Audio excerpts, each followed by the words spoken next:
morning, everyone. My name is Emma Winters, and I'm the Communications Manager at the Center for Migration Studies. Before we get started with this next panel, I'm just going to go over a couple of quick housekeeping items. At any time during the panel, you can ask questions of the speakers. To do so, just type your question into the Q&A box, which is right below the video player.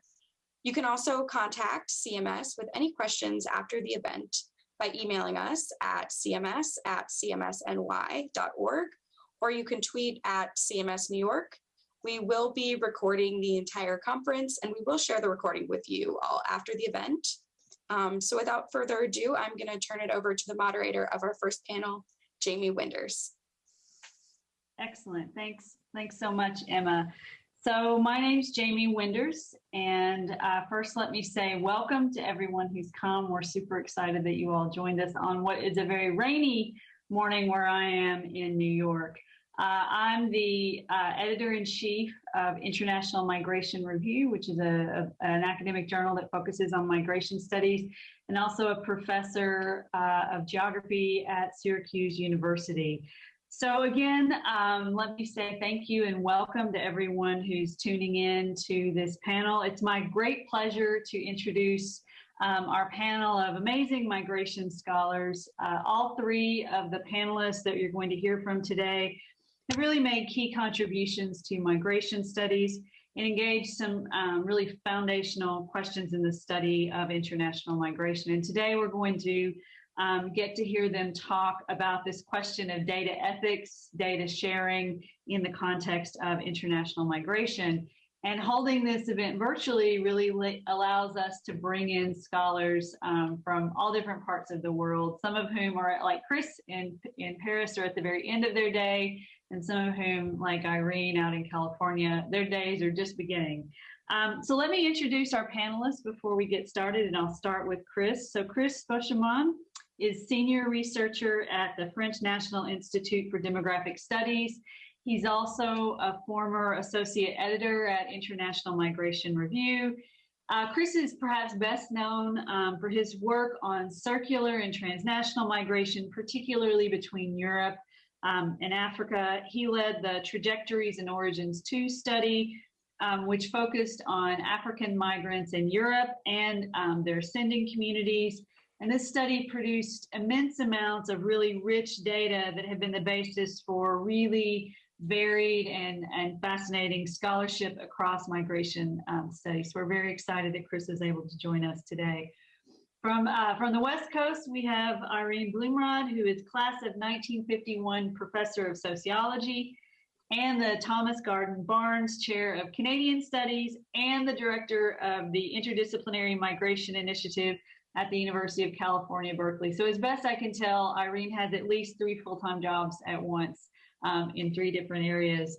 And Irene's work has really been foundational to how migration scholars think about and understand citizenship, nationalism, immigrant incorporation. She's also the co-author of a recent paper published in IMR about this panel's very topic. And that paper is called Precarious Times, Professional Tensions, the Ethics of Migration Research and the Drive for Scientific Accountability. And this paper and Irene's work was really kind of the motivation for this panel. And then last but certainly not least, we have with us Lisa Singh, who is a professor of computer science at Georgetown. And she specializes in what she calls data-centric computing and really sits at the leading edge of encouraging social scientists to look beyond traditional data sources. That's something we'll hear about in today's panel, but also encourages social scientists to think critically about the privacy and ethical issues associated with these new kinds of data sources. Lisa is a founding member of the Big Data and Displacement Project, which has really charted new territory in using big data to better understand forced migration. So I'm super excited that all 3 of them were able to join us today. I want to say welcome to them. Our plan is for us I'm going to ask the panelists some questions. We're going to have a conversation about this intersection of data ethics, data sharing, and international migration for about 45 minutes. And then we want to hear from you, and we'd love to hear your questions and concerns. And we'll end the panel by trying to shift the conversation to talk about these issues, not only in the context of research, but what they might mean for practitioners who work with migrant populations around the world. So I'm going to start with Chris. And Chris, just to get us going, what kinds of data have migration scholars traditionally used? Well, there are many sources of data that we can use. I, as a social demographer, I'm mainly using surveys, big surveys, so that produce quantitative data. So basically, we use questionnaires, have very standardized questions that we ask the interviewees, and then we enter this into electronic files to produce aggregated data. So this is basically my own use, my own type of data. There are other sources of data, obviously, for instance, qualitative interviews, ethnographic field works, and so on. But I won't be able to speak much about that because this is not my way of working, my methodology. Mm-hmm. So when we talk about kind of the traditional data sources, on the one hand, we could have scholars sort of going out and collecting data on their own, whether it's in the form of surveys, they get asked in person, we're increasingly seeing online surveys. Surveys can be conducted by phone, where large data sets are collected and then, as you talked about, put into electronic files, and the scholars do the process of aggregation.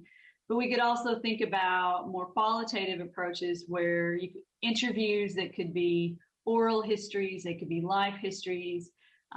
We could do focus groups where you have smaller groups of people come together and talk to them. We could think about participant observation, where scholars are going out and observing what goes on in practice in workplaces or in neighborhoods or in schools or different places where immigrants are spending portions of their daily lives. What about sort of official data sources that scholars might access but not collect themselves? Could you talk a little bit about those kinds of data sets? Yeah, actually, the National Institute of Statistics in all countries collects data that contain information on migrants. For a start, we have the census data, in which we have information on migrants, because we have information on the places where the people were born, so that we know whether they are migrants or not. We also have usually in census data information on citizenship. So it allows us to have information on these migrants population. Very few censuses have also information that allow to identify people who are children of migrants. So, but still, there are many countries in the world where there are not this kind of information, and there are many countries in which we lack information, statistical information on migrants. Then national institutes have also surveys on specific topics like employment, for instance.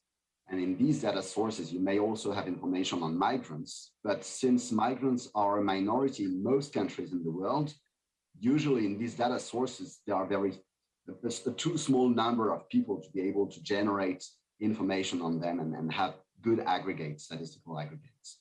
So basically what we need, if we really want to study with statistical information, if we want to produce information on migrants, we really need specific surveys on migrants because they are a minority. So we can think about some of those official data sets as well, but then there's the issue of the sample size and the issue of what countries think are important to track about people's lives. So citizenship status, generation, work. We often see attention to schooling or education, but that also may leave out other parts of immigrants' daily lives that we're just not collecting in these large kinds of surveys. Lisa, so we've kind of mapped out some of the traditional data sources that migration scholars also use. We could add to this official documents that get into the study of immigration policy and things like that. But you've spent a lot of time really focusing on and encouraging scholars to think about these newer, less common data sources that we can increasingly turn to. Could you talk a little bit about what are some of the new or less common data sources that migration scholars are beginning to use? Sure. So I think we can divide it into a few different types of categories. One is movement types of data that are now available. So there are mobile data sets that are available, and I'm sure we'll get into the ethical considerations associated with those, or satellite types of data sets and imagery that can help even not only looking at potentially people, but just if there's floods or there's certain types of weather incidents, you can get a better sense as to where they've hit more. Then you can get to, then you'll start to also see people using more what I like to call organic data sources. And these are non-design data sources that basically are capturing some human attitudes, human behaviors, human notes on the world. And so those would include things like social media data sources. Twitter is a very popular one to use because it's public. You'll also see people use Facebook, but perhaps not in necessarily the way we think about it. We have seen people use the advertising platform to get at population information in different locations. You can also think about a source like LinkedIn. A lot of a few migration experts have begun looking at how using that platform to track job changes and look at migration patterns based on people's changing of jobs. So those are just a few. Maybe the last one I'll mention is search engines, Google search data. So you can start to see what types of search terms people are using after a disaster event, or even in normal times, what types of locations people are talking about, what types of issues people are talking about. So you mentioned the term non-design data sources. So could you talk a little bit about what's different? So if we think about the sources that Chris talked about or that I mentioned, those are, for the most part, data sources that were actively and intentionally collected about immigrant populations or relationships between immigrants and long-term residents. And what you're talking about, the idea of non-design data. So talk to us a little bit about how those two kinds of data compare. Yeah, absolutely. So typically when we think about doing migration research or social science research in general, we have the question in mind that we want to ask and we want to answer. We have this question, and then we think about how we can collect answers to or responses, survey responses, and focus group responses, and so on, to help answer those questions. So in some sense, we've designed our research, right? We've identified the questions that we think are reasonable, and we collect the data. Non-design data is data that exists, I'll say, in the wild, because that's used a lot as a term, and it's data that we can access, whether or not we should, as a conversation to be had, but it's data that we can access, but we don't get to decide on how it's designed. We can't pick our sample the exact way we did before. We can't ask people necessarily to answer specific questions. And typically what we get are indirect indicators or proxy variables for the types of variables we would traditionally collect from people directly. And so I think that's the biggest difference between those two types of data. You tend to have a lot more of it. So your sample sizes are significantly bigger than a focus group or perhaps a survey, but it's noisier. It will have missing values, and it's much more opportunistic than perhaps traditional design data.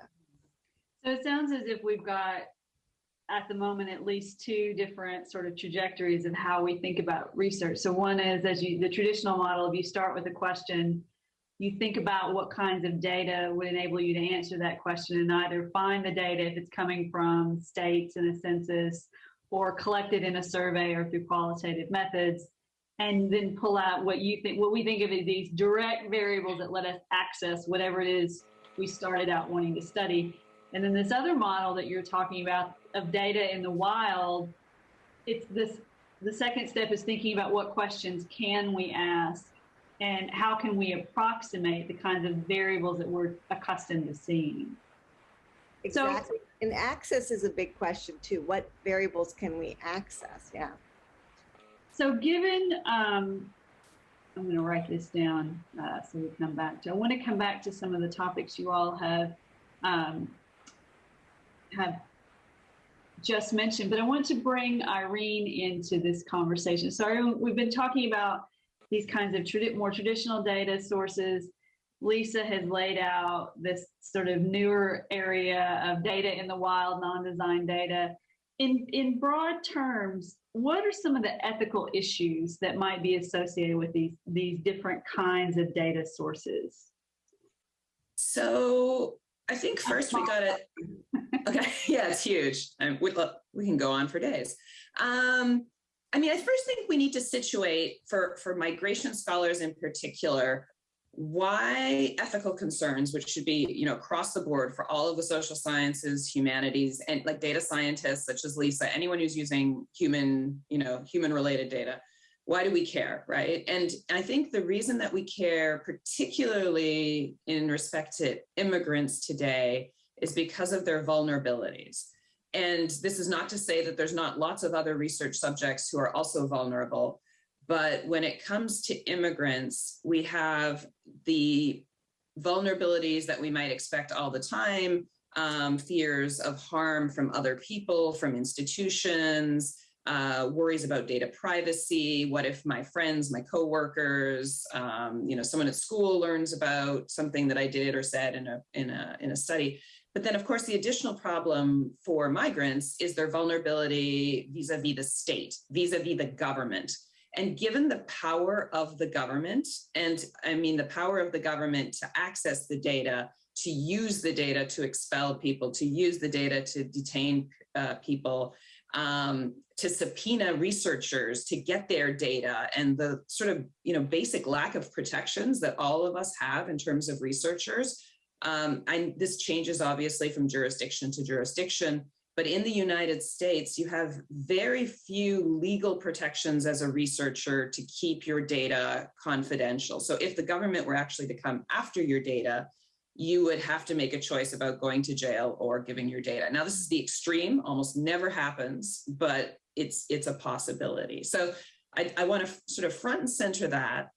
And then once we've front and centered that, it's, how do we think about ethics in general? And two big issues is informed consent. Do the people we study know they are being studied? And then second of all, protection from harm, which includes data privacy. Are we protecting them from physical and mental harm, but are we also protecting them from having information about them released to others in ways that could do damage? And again, thinking especially about migrant populations, this is an issue. So let's go back to your question, Jamie. So your question was, what about these old data? What about the new data? Why should we care about this? I use slightly different buckets. I like how Lisa had that distinction between sort of, consciously gathered data and sort of the data that's out there that we use. But when at least when I think about data, I think about self-report data. When we go to somebody and we ask them questions and they know that they're answering our questions, and this can be a survey for statistical purposes, it can be a census, it can be an in-depth qualitative interview, but we're asking them affirmatively for information. There, the question of informed consent is pretty clear. And I think the big issue for us nowadays is to think about protection from harm and think especially how do we collect and hold that data and who can access it. And here I'm just going to flag problems such as cloud storage. So in the olden days, when you would do in-depth interviews or survey data, you would keep the data on a floppy disk or you keep it on pieces of paper in a filing cabinet. And it wasn't super easy to access the data. Now, almost all of our data is stored in the cloud or somewhere. And so if a government official wants that data, they can go straight to your university, if you're a university researcher, ask for that data, and it could actually go beyond you. So like you can even stop this process. And there are actually cases in the article that you mentioned, Jamie, that I did with Cecilia Mejivar. We talk about a case in the University of Arizona where the University of Arizona released data because there was a request for data from the state of Arizona, and the researchers objected, but the university still released some of that data. So this would be an issue there. Other two data sources beyond asking people questions would be to observe them.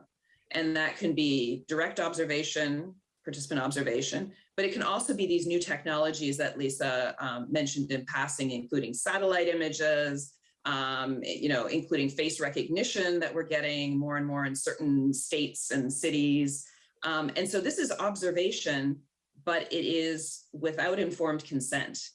And so we really want to think about what does that mean for a researcher when we start using the data. And sometimes we can use this data for good, right? If there are migrants who are crossing vast territory and are in dire conditions, the United Nations, relief agencies, they want to know where these people are. Like there could be really good uses for satellite data so that we could get tents to people, food to people. But obviously governments can use that as well. And, we could think of the recent Haitian migrations across most of Central America and to the US border, right? So these data can be used in different ways. A third type of data is the artifacts that we leave from our lives. And this can be administrative data, or it could be things like Twitter, social media, et cetera. And again, we have this question about data privacy, informed consent, protection from harm. The administrative data, many people don't even realize the extent to which the government has administrative data and the degree to which some countries are now linking that data. So linking your records of immigration to your tax forms, to your employment history, to your health. And so they have all of this data that is linked to an individual. And so there's huge issues of confidentiality there, who controls the data, who has access to it. But even for data that we think might be aggregated at such a high level that there's no problem for an individual person, computing power can now allow us to re-identify some of those people. Just with a very few variables, you can actually start identifying people. And so all of the questions we've always had, protection from harm, data privacy, informed consent, all of it remains. But with the new types of data, with computing power, with cloud storage, all of these questions become even more important, and especially if we're worried about governments and what governments do to migrants. So Lisa, I want to come back to this issue of informed consent, which has been in some contexts, and you all have already referenced the very uneven landscape of legal frameworks and ethical frameworks governing how data are collected. But in many places, this idea of informed consent has been really important, that people who are the subjects of research must know that they're being studied and must give explicit consent to participate. So how do we think about informed consent in the context of the mobile data that you mentioned, or social media data, of these kinds of data that Irene has also talked about, where we may not realize that we produce these data doubles, or that we produce this data that someone could then study? Yeah. And I think this is the $1 million question that we're all grappling with right now. And this is my opinion as I try to think through these different issues. We've had a number of different debates on campus here about this. And one of the things that I think about is, does the person who posted this information believe that it's publicly accessible or not? So I would argue that if you go to Facebook, a lot of people have just their friends on Facebook, and they think, even though this may not be true, they think that only their friends can see what they're posting. Whereas if you're on Twitter, everybody knows, and if they didn't, they definitely know after our previous president, that everything on Twitter is public. And so if you're choosing to post something on Twitter then it's, you understand that others all around you can view this information. And so I try to think about how people are actually thinking about using that platform themselves. And so myself, I would say if I was using Facebook data, I would want individual consent for that, because I would want them to know that I'm going to look at their data there. Now, there is a part of Facebook that is public, and that's the Facebook groups. And you'll see that researchers have used that public platform for certain types of analyses. And I think that's kind of an iffy one, right? Do people realize that all Facebook groups are public unless you make them private? Probably, because it's a big group, but that may be one that one should think about a little bit.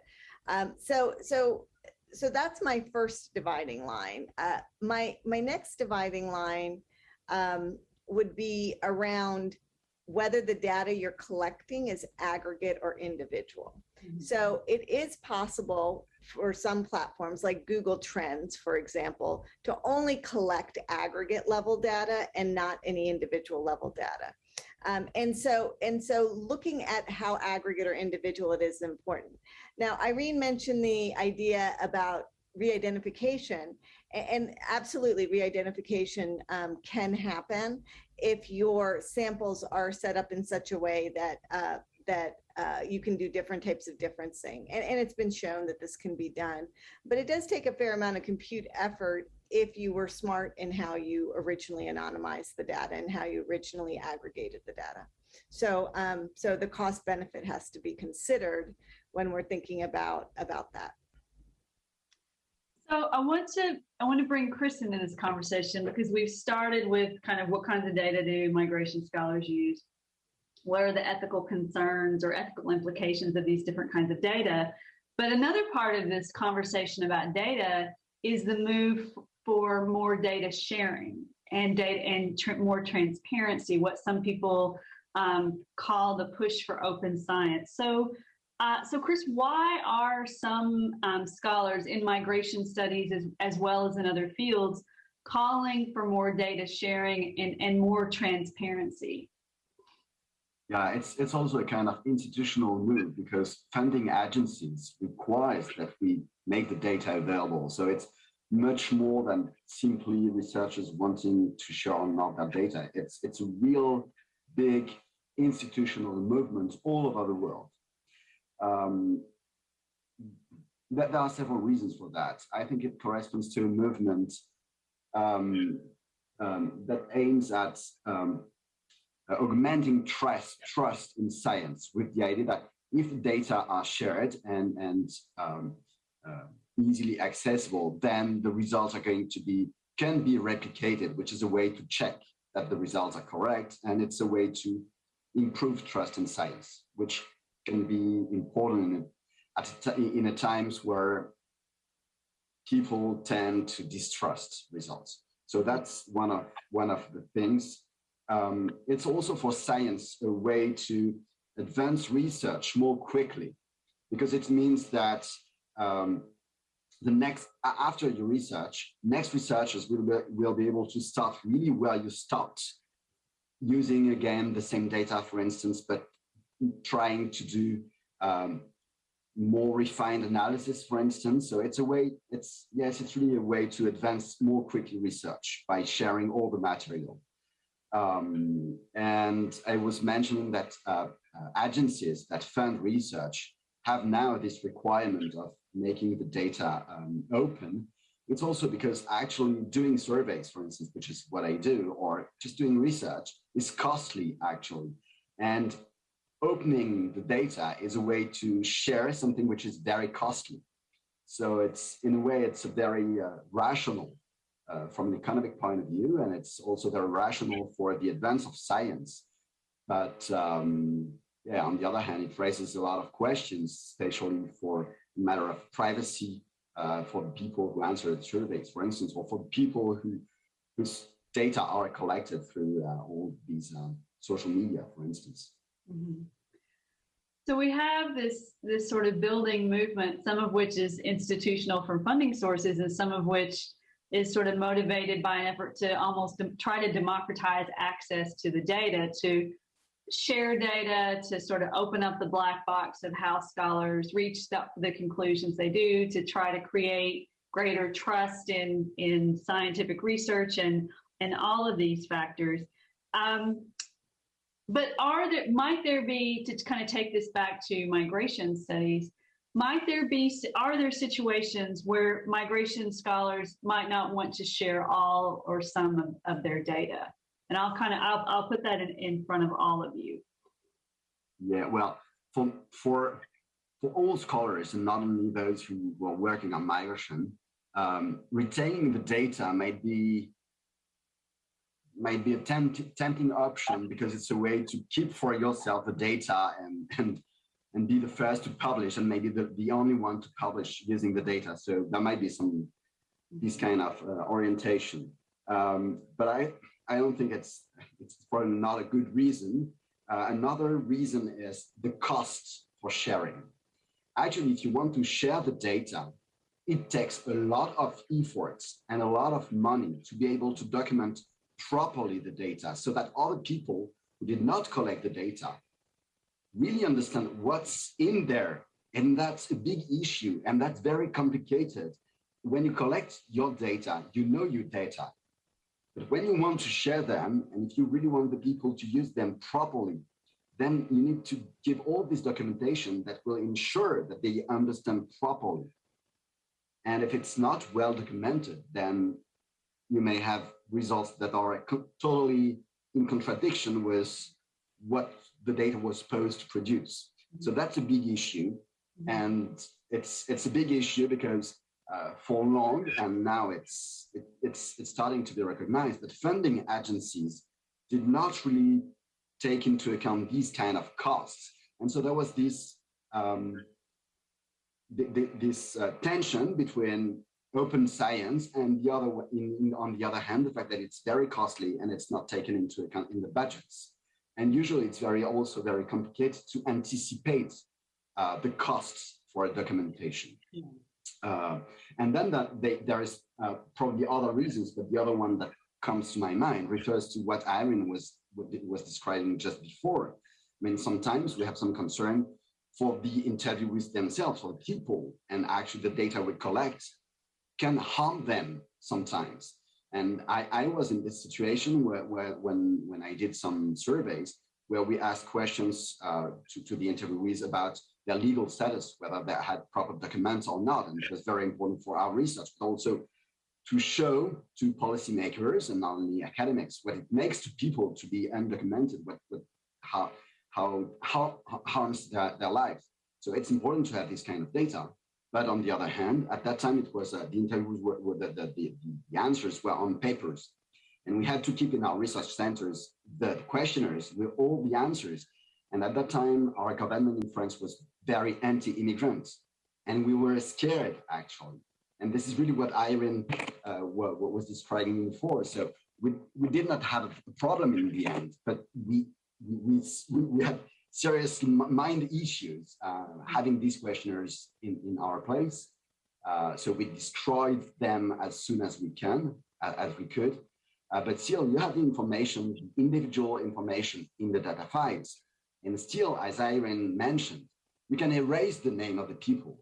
We can erase the address of the people, but still combining different information that you have about them, there is still a risk of identification. And this risk of identification through the scattered data that you have, this is something that is still very complicated to deal with.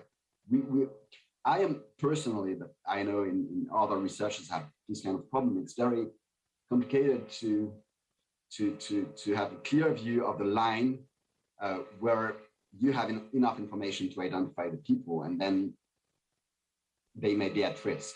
And this is really a question which is on the front of research today.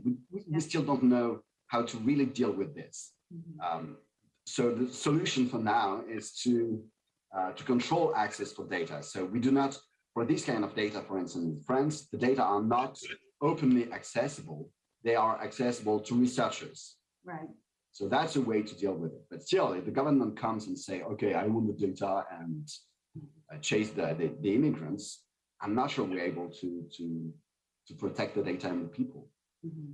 And this issue, you know, much of my work focused on working with undocumented immigrants, and a standard practice in the applications that I put together to get permission to conduct this research from my home institution included destroying the data, because it was going to be about how people, you know, information that could make research participants very vulnerable.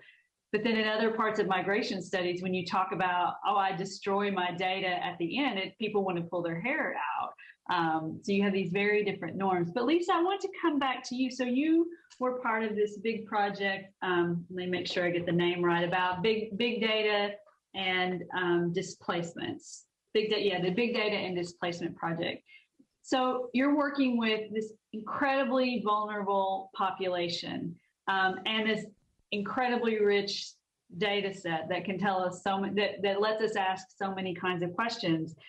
So how did you all kind of navigate this question of what you shared, what you didn't, what questions you asked, and maybe questions you didn't ask because they would create vulnerabilities that you as scholars might not be able to fully manage? Yeah.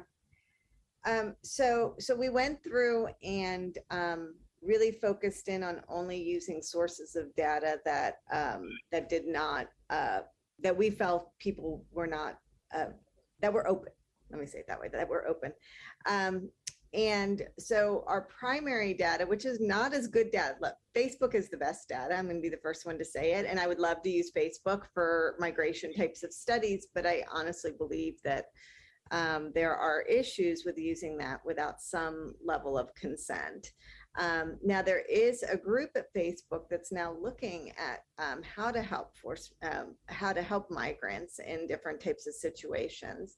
And I think they're trying to get help from academia to figure out how to do this in a responsible way, because that's a very tricky type of question to look at. But for us, we tend to focus on local newspapers. So newspapers have no consent issues, and they give you a lot of information about what people are thinking about and the types of, you know, are people losing their jobs more? Are schools shutting down? Is there issues with electricity? All these types of indirect indicators that the situation in that location is deteriorating. So we use a lot of those types of sources. And then we use only Twitter on social media, which has representation issues, right? So it's well represented in certain areas of the world. It's less representative in other areas of the world. And so in other areas where it's less representative, we see whether or not we can blend that with small amounts of survey data that we may have that are conducted by the Institute for the Study of International Migration here at Georgetown, and that have consent associated with it, so that we can blend all these different forms of data to actually identify direct and indirect indicators of movement in a timely way. So that's how we do it. And every time a new source comes out, we just pause a minute and say, okay, can we use this source? So recently we added Reddit to our set of sources, another one that is very public. And Google searches is another one that we've added, because we can only get the aggregate trend data. You don't actually get counts even. You only get proportions. So it's very hard to re-identify with that type of data. So that's our strategy. To date, we have not used mobile data, and I know it is used a fair amount, but we've chosen to not use it. Not because it's not a good source, but because we are concerned about the consent issue. So one of the things that's becoming clear across our conversations is that when we think about data ethics, it's not, this is step 2 of the research project and then we move on. It's something that's really baked into every aspect of the process of conducting a study. So we're starting to get some really good questions showing up in the chat. So those of you who are joining us, I encourage you to keep sending us your questions, but I want to turn to Irene. and come back to something that was mentioned at the very beginning. So we know that migration is a global phenomenon. Migration studies is a global field. We have scholars studying migration dynamics in a wide range of countries and contexts. So a lot of the debates and things we've been talking about are emerging as big conversations, particularly in North America and Europe. But if we step back and think about the kind of global picture of migration studies, what do we know about how these debates around data sharing, data ethics play out in different national contexts? So I do not have a good answer for that, because there is so much variability, and it's not just variability between countries. There's also variability between the institutions researchers are located in. So there was a really nice study done now already 10 years ago, but as late as 2011 in the United States, which has a very robust ethics infrastructure. In fact, I think multiple researchers of migration would probably say that sometimes it's legal to the point of being oppressive. For anyone who has done research on undocumented migration, at least initially getting through ethics review can be a very fraught undertaking at universities. But as late as 2011, out of 32 sort of top research universities, only one of them had immigration status as a possible source of vulnerability in the institutional makeup of human subjects oversight. I think we've gone quite a ways since then, but if you sort of look at the legal apparatus within the United States, migrants are not one of the sort of federally protected classes. So people who are incarcerated are, pregnant women are, people with mental disabilities are, but migrants are not. Now, most universities are now seeing them as such, but still we have variability.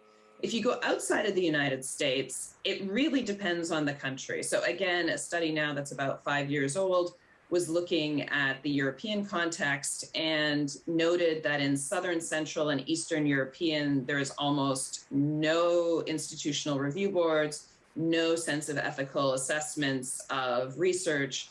And I would say even in the times that I've been talking to graduate students in Western Europe, sometimes when they would share the migration research they were doing, I would, maybe this is a very North American sensibility, but I would be like, wait, what are you doing? And what did your ethics board say? And they would look at me completely puzzled and say, what ethics board? We don't have an ethics board. And so, I don't have a good answer in terms of knowing all the legal terrain, but just through anecdotes, it's very clear that different universities, different institutions, different countries have very, very different rules.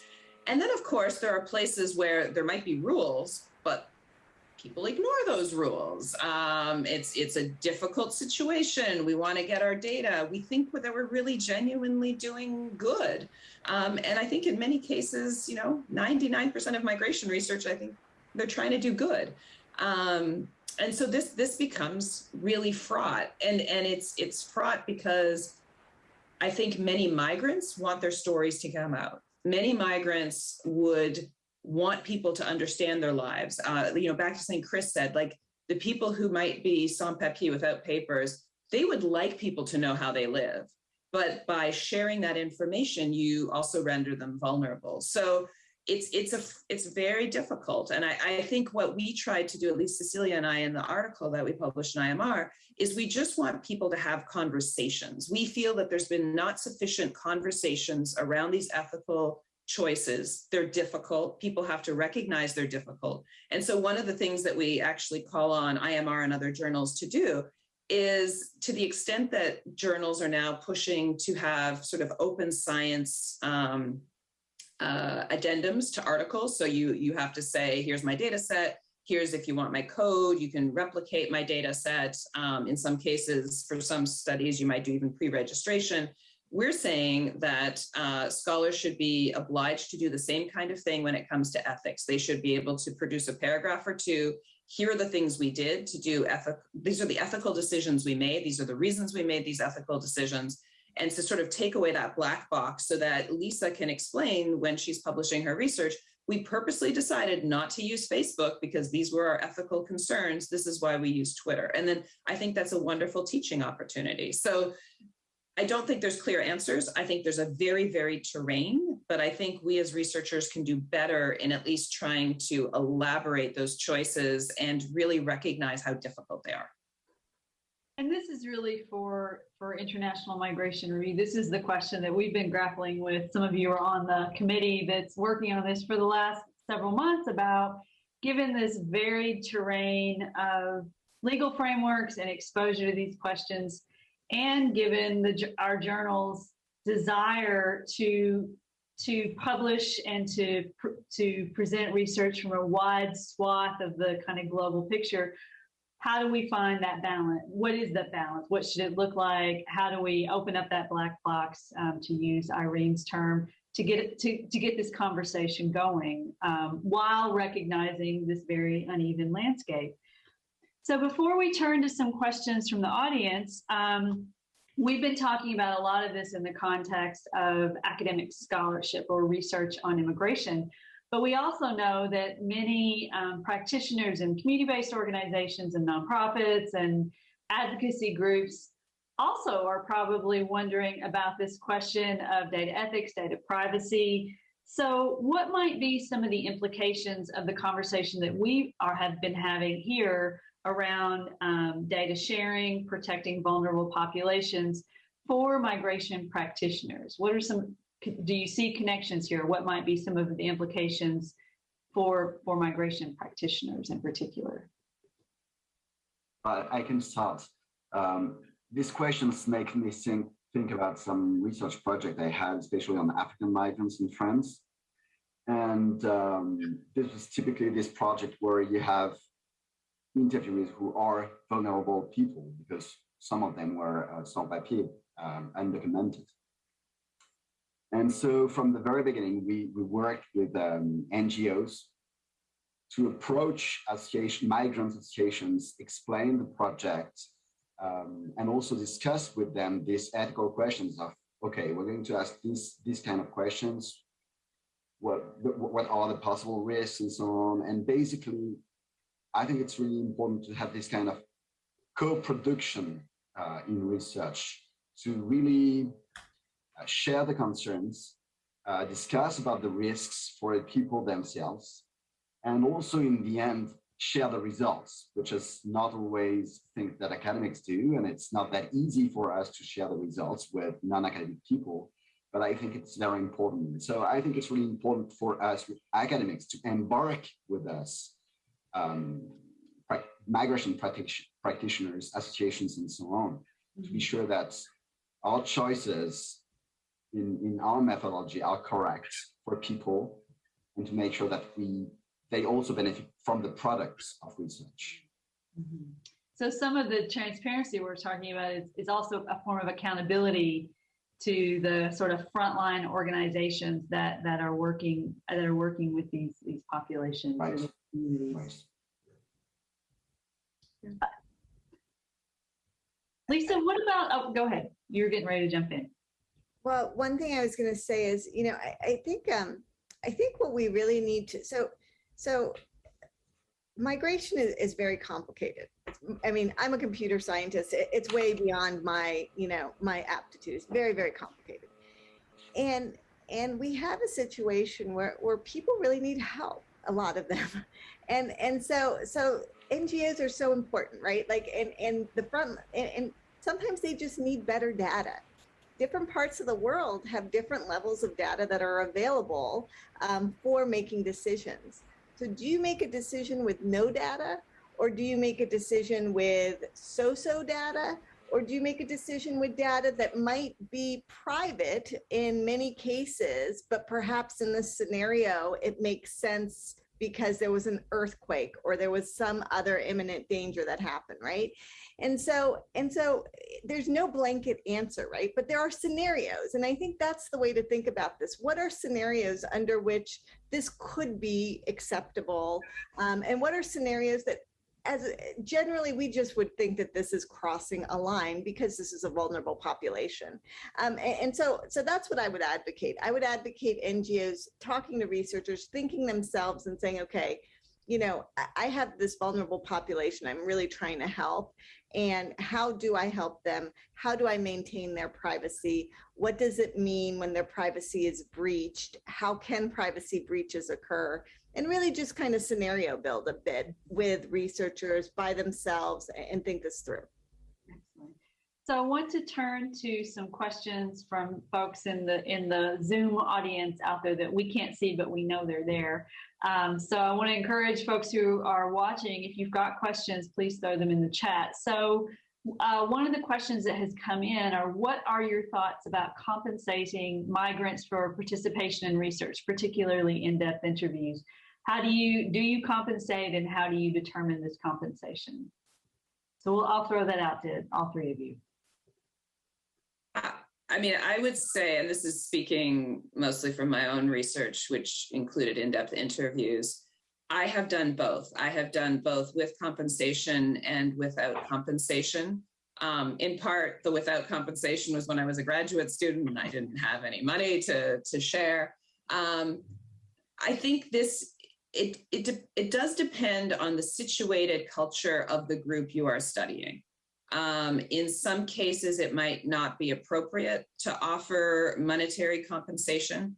And in those cases, you might want to think about gestures that show appreciation, that are gifts that people might find particularly valuable. I tell my grad students, you know, people often like small mementos from the university where you work. You know, it depends a little bit where you're doing the research, but if you're at the University of California, Berkeley, and you give people some, you know, a mug, a pen, something with the University of California, Berkeley on it, they can often appreciate that.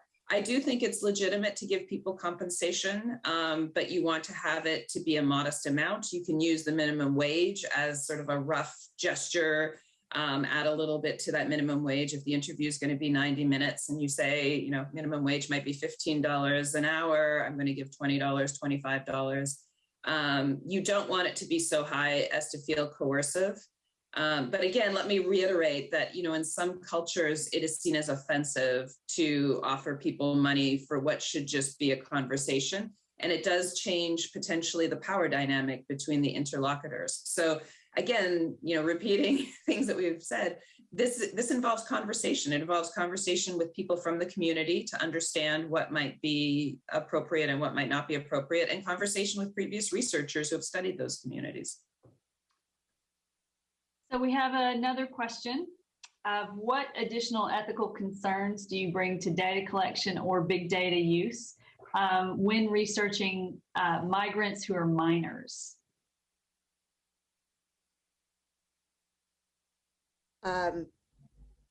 So I'll take a stab at that, but I suspect others will, who have worked with minors more, will have more to say about it.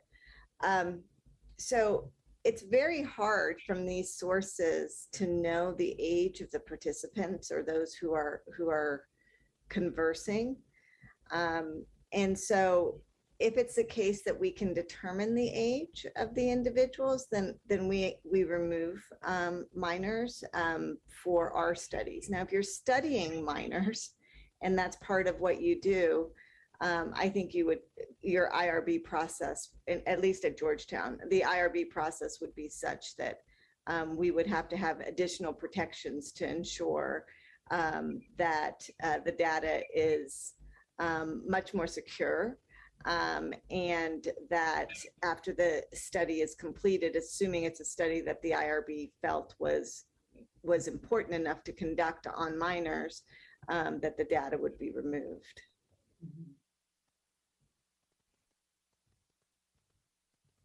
You know, I would add too that one thing you can do, and this is done more in some health research, is that usually, at least again in North America, or at least in the United States, if it's a minor, you need the permission of the parents, right? And now when you're talking about minors who are migrants, there might not be parents in the picture. Those parents might not want to participate in the research while the minor does want to participate in the research. And then the age of the minor, I think, becomes very important. I think, talking to a 17-year-old is very different than talking to an 8-year-old. And in some cases, the relationships between a minor and their parents or their guardians is not good. And there might be reasons that you actually don't want to go to the guardian. Now, in that case, maybe you just do not interview the minor, you do not let the minor participate in your research because you don't want to put that person in harm's way if the guardian would be very upset. And so that would be, unethical to introduce them into the research. But you can sometimes call on sort of other adults who might be trusted and can intercede and sort of almost be the minor's advocate in the research if that was something that is possible. And you could imagine this being a lawyer, it could be a social worker, it could be a religious person, but somebody who is going to be almost in lieu of a guardian or a parent for the minor. But that all sounds very nice, me saying this in some symposium on a Tuesday morning. It's very different, obviously, when you're in the field. So those are some things that they've done in health research that I think we should consider as migration scholars. And I might just add one platform that I just thought of where age is very clear a lot of times is Instagram, right? Even if you don't have an individual's age from the pictures, you can pretty easily tell whether they're a minor or not, particularly if they're 11 or something like that. And so I do think when you're using big data sources and you can identify them as minors, your research question needs to be such that it is important to capture that data. I do think it is hard to ask for consent when you have APIs that don't allow you to connect to the individuals directly. And so there is an ethical question about using these data when you can't get consent. Suppose I'm using Twitter data, I don't have the email addresses. There are handles and you can do certain things with that, but are you going to send 1 million people a consent form? So one has to really understand the scale that you're looking at, and one has to think about whether or not that question is important enough and will be helpful enough to that population, this vulnerable population, that it needs to be asked. So earlier in our conversation, Lisa talked about the richness of Facebook, but the ethical concerns about using it because of the user's perception that it's private. And so someone in the audience asked, and I'll throw this question to Chris and Irene, has there ever been a data set like Lisa and Facebook that you thought would be useful to you, but that you opted not to use? Can you repeat? Excuse me, I did not understand.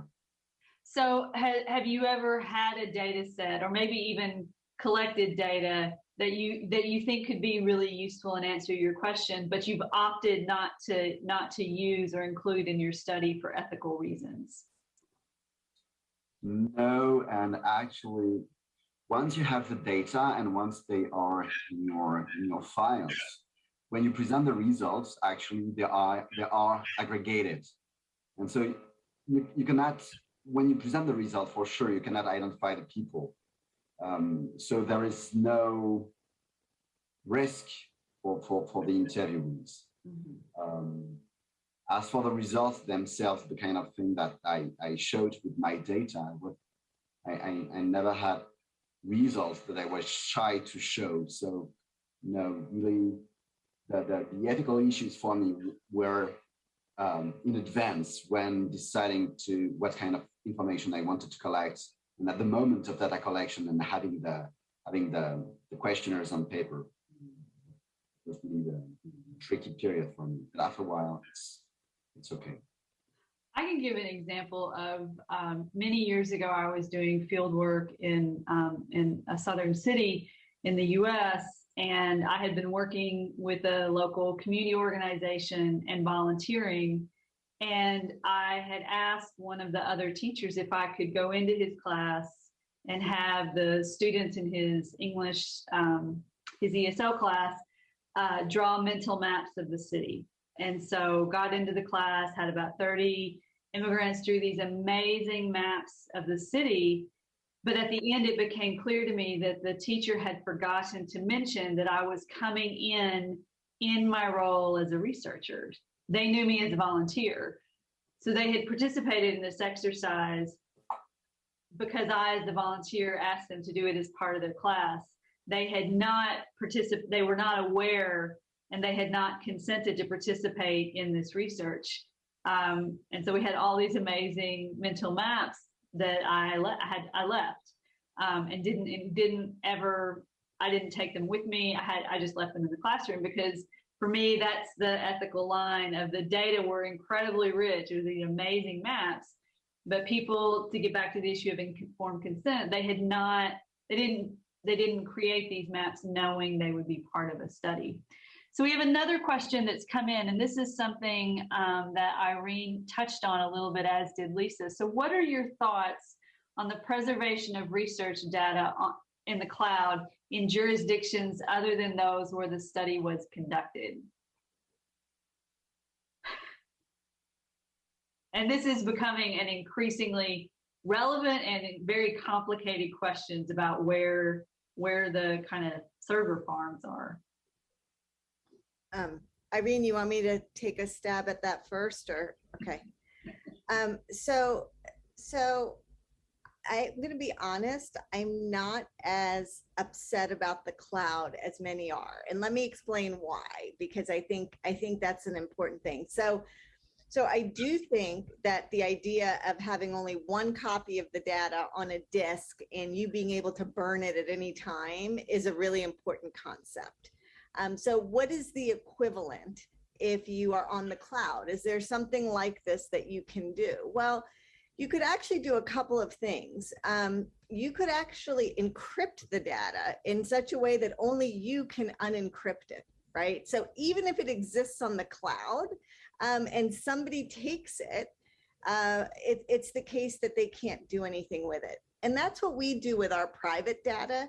We actually, we disconnect it from the university. So if the university actually wants to transfer a file from it, it can't. Only one person can transfer a file from that, and only when we open the port, which is not always open. And so in that way, it can't be taken by other individuals. We also put it on a private server that we can immediately overwrite at any point we want to overwrite this server, which again allows us that flexibility. And then we encrypt it. So there are different tiers of how you can secure your data and make it feel like you have the floppy that you can get rid of, even though you don't. But most people just use the cloud without thinking of these things. And that's where those types of issues come into play. And now we've reached a world where, you're a migration expert. Now you suddenly have to be a computer scientist to understand these things too. So it's really important to try to connect with institutes that work with large scale data who have these protections already in place to teach you how to do it and to kind of walk you through the process. In fact, it might be worthwhile for the journal to have an article related to that, to give migration experts some ideas on how to handle that. I'm so glad Lisa went first, because I want that article, the one that she just mentioned. You will walk through this, Lisa. Yeah, because I think she's hit exactly on the issue that most researchers are not computer scientists and don't understand exactly how to do, like, encryption. Obviously, I've heard of that. I know that. I've done that. But like things such as closing your portals, disconnecting your server from your institution, all of that sounds lovely. I have to admit that in my case, I became really concerned about this because I have in-depth interview data. It is on my laptop. Yes, there's a password on there. But at a certain moment, when I cross borders, we learned that the US Border Control can basically demand you unlock your machines, including your computers, And for non-citizens in particular, you have very few protections if border control asks you to unlock a machine. And so I think this is probably the moment that I freaked out about these kind of things. And again, you know, what are the chances that there truly is someone at a border control station who would even know anything about me, about my data, would actually ask me to unlock my laptop? I mean, we're getting down to a level of probability that is like 0.0000. But it does raise these questions, these scenarios that I think Lisa mentioned previously, where it's like, okay, well, in what world would this be? Could this happen? And then, you know, so maybe there's the US-Canada border, but what if I'm crossing a border between, you know, name 2 states where situations are extremely difficult, name a state where the control of the government over electronic data is incredibly intense. And then this becomes not a probability of 0.00001, but it comes closer to 0.1%, 2%. And so I think these are important issues. I would just mention in passing, one of the fun bits of information that I found out when I was doing the background research to the IMR article was that I found out that the Ad Health Survey, which is a very well-known and very respected data source in the United States on adolescent health, in its 4th wave, it got concerned enough about data privacy issues that it told its respondents that they were sending identifying information to their ad health security manager in Canada. And this is US-based data, because they wanted to store different types of information in different places to keep your identity confidential. And I thought to myself, wow, US-based researchers are sending their data to another country in order to delink it. That's kind of crazy. Now, maybe nowadays we could do what Lisa was suggesting, and we don't have to sort of go through those really, really strange behaviors in a way. But I do think it's an issue. I think we need to learn more. And we, especially sort of ordinary researchers working by themselves, not in big teams, need to better understand how they can do these things. So it's about time for us to wrap up. So first, let me say, this has been such an amazing conversation. I've really enjoyed hearing from all of you. We've had some fabulous questions coming in from the audience, so I want to thank them. And I think we, you know, if we kind of step back and think about where does this leave us, you know, if we boil research on migration down to its essence, we're asking often migrants, a vulnerable population, to give us an intimate part of their life, whether that's in a survey or it's in an interview, or it's in the kind of data traces that we leave as we use all the different devices in our lives. And that intimate gift that migration scholars are really getting of the data that we're collecting raise all of these questions about accountability, right? So to whom are we as scholars accountable? And we've talked about the ways that we're accountable to migrants and their communities and the organizations that work with them, both for accuracy, but also that we're asking the right questions that will produce the right kinds of better understandings of migration, more humane policies. We're accountable to the community of scholars that we're part of, and that's the whole conversation around replication and sort of the open science move. And as Chris pointed out, we're accountable to the general public, right? To sort of do what we can to build up and maintain faith in scientific research. And doing all of those things means talking about data ethics. It means talking about data sharing. And as Lisa brought in at the end, it also means talking about data education, that we need to understand the nuts and bolts of how, not only how we produce data, but how we store it, how we protect it. So this has been a really rich conversation, and I know the folks who have been watching on Zoom have learned a lot. So let me say again, thank you to our participants, and thank you to everybody who's watching. And I want to encourage everybody to take a breath and then to join us for the next panel.